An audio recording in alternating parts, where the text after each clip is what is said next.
तो उसके साथ में ये काम भी करता था। तो इसलिए क्योंकि मुझे वहां से गवर्नमेंट ने जो है वो थोड़ा सा ग्रीन सिग्नल दिया था, इसलिए मैं वहां पे गया था, हालांकि मैं उस वक्त भी जर्मनी में आ सकता था।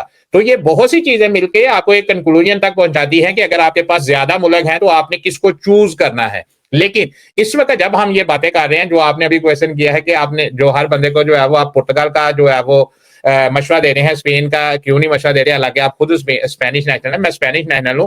मैं ये नहीं कहता कि स्पेन में नहीं जाना चाहिए, लेकिन जिस किस्म का कोई क्वेश्चन होता है कि आजकल क्योंकि हम जो है वो एक पाकिस्तानी बेसब्रे से लोग हैं, हमारी ये कोशिश होती है पाकिस्तान में, क्योंकि हमने फाके काटे होते हैं। मैं भी कोई बिजनेसमैन का बच्चा पाकिस्तान से नहीं था, मैं भी एक बड़े ही मुतवस्सित खानदान से बिलोंग करता हूं। अल्हम्दुलिल्लाह यहाँ पे आए हैं, हालात भी ठीक हो गए हैं, सारा कुछ ठीक हो गया।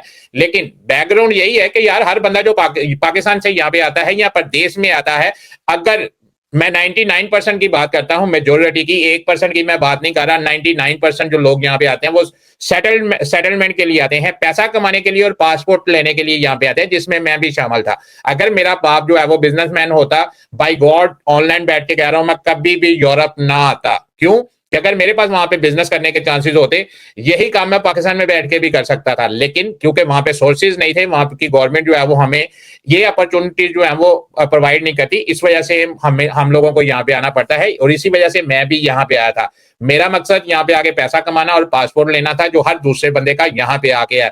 लोगों के तीन तीन तीन मकसद होते हैं, एक पैसा कमाना, दूसरा जो है वो पासपोर्ट लेना, और तीसरा किसी गोरी के पीछे पीछे जो है वो क्या कहते हैं कि किसी की दुम बन के उसके पीछे पीछे घूमते फिरते रहना या अय्याशी करनी।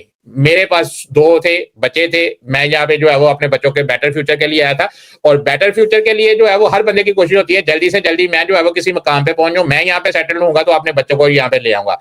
इसलिए स्पेन का आपको कहते हैं कि अगर आप जो है वो पुर्तगाल, इसलिए हम आपको पुर्तगाल का कहते हैं कि अगर आप पुर्तगाल में चले जाएंगे कि 1 साल में आपको जो है वो पेपर मिल जाएंगे और वहां पे 2-2.5 हजार रुपया आपका लगेगा, सिर्फ 2-2.5 हजार रुपया। आप पुर्तगाल में चले गए हैं, आपने वहां पे जाके निफ बनवानी है, निस बनवाना है, और अगले दिन आपने स्कूल में जाके एडमिशन ले लेना है। 800-850 या 1,000-1,200 रुपया आपकी फीस है, वो फीस जमा करवाएंगे।